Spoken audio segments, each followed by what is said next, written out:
Hi guys, Alistair Davies here. Welcome to my channel. Today's video is a real showcase of a before and after with a student and how I changed his arm shape to make him swing more like a pro basically at the top of the backswing. And it also improved his ball flight data, his Trackman data, and all those things that we wanted to achieve, not just made him look good, but how we went about changing his arm shape at the top of the backswing to stop him being, as you'll see from the pictures, kind of laid off and a kind of slightly cupped, rotated left wrist to pretty much on line with a pretty square face. So keep watching to learn how we did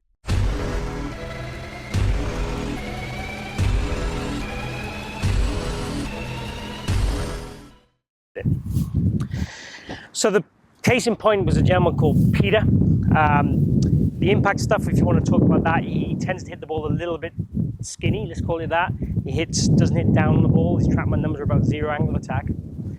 His path and face are pretty good. He's a couple of degrees in to out, like you'd want him to be, and the face is a bit mixed. So what we did with the golf lesson is try to get his arm and pivot looking better to get him to be able to turn onto the golf ball more consistently, and also not compensate so much in the downswing by having to hang back and hit those kind of picky shots. Albeit we never worked on the downswing once in this scenario. We just worked on backswing. The Trackman angle of attack changed, the path stayed pretty much the same, the club face got more consistent. So kind of everything I'd want to see. So Peter at the start, as you'll see from the picture, top of the backswing, he was slightly underturned, I would say, and the arms were rotated this way and the club was laid off and the club face was fractionally open. Again, quite a nice looking swing apart from being slightly laid off and twisted, as I call it. When I'm talking about twisted, I'm talking about the relationship between the forearm and the wrist and the elbow, and that's pretty much what we worked on. So in his backswing, I told him to do two things. I said to get the forearm to feel like it pointed down to the ground behind his ankle like this, and the club would feel like it was cross-lined and the wrist would be nice and flat. So he tried to get his elbow and wrist to try and do this shape, kind of the complete opposite of what he's doing. In technical terms, we try to supinate his arm more.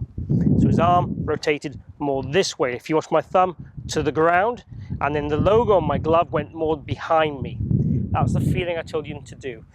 I also got him to feel like his right hip raised in the backswing. Now what this did was help the turn element of what we were doing, the pivot element, and helped him just straighten that right leg a little bit. Again, he was of the mindset pretty much of keeping that right knee flexed, trying to turn against his right knee, arms had no room and the arms rotated out of position. So what we wanted him to do is feel like he pivoted better and the arm rotation shape changed, he supinated that arm more. You know, in my golf swing, I'm the opposite. I tend to want to pronate the arm more to get that club more laid off. I tend to cross the line a little bit. So it's the opposite of what I would do. But one of the key things I wanted to see is this relationship here between the lower forearm and the wrist, that match up better. His was twisted and rotated. I really don't like that at all. Okay, I want to see those matched up as best we can. So that rotation action I'm doing there is exactly what I wanted him to do. So basically I got him to make a couple of practice swings and I helped manipulate him into position, or I twisted him into position, but he had to feel that. And then we went ahead and hit the shot afterwards. So once he felt that for a few times, we made some swings and hitting balls. I got some feedback, videoed it and showed him the feedback, and that was really the kind of what we did within the session. Now some of the homework I told him to do, I said to him, right, okay, if you want to, take a T-peg and put it, and look at where that T-peg is pointing at the top and try and get that more towards the ground and back behind you. Also, you could put it through a sweatband on his forearm or his elbow, depending on whether you preferred working on his elbow joint, wrist joint, or lead wrist, sorry. So he can work on any of those joints to help make a difference. The choice was kind of his.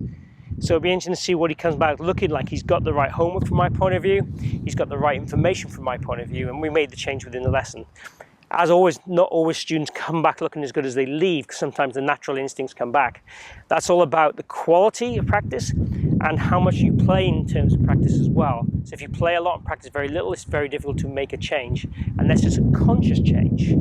Unconscious change takes a few reps, and it takes some trust and belief. So, hope you've enjoyed this video, a little showcase of before and after. I'm going to do a few of these when they come up, which I think are important ones, when it's a key facet in the golf swing. I'll chat about how we've changed them, the drills we've used, and show you the before and after pictures. So if you've enjoyed this video, please click like. It really helps my channel grow. Really appreciate if you can do that. Also, chat, tell me what kind of videos you want to see from the future, any requests and any questions you have. I'll get back to you as soon as I can. Do that all down below. Also, if you haven't subscribed already, please do so. Click my logo in the bottom corner here.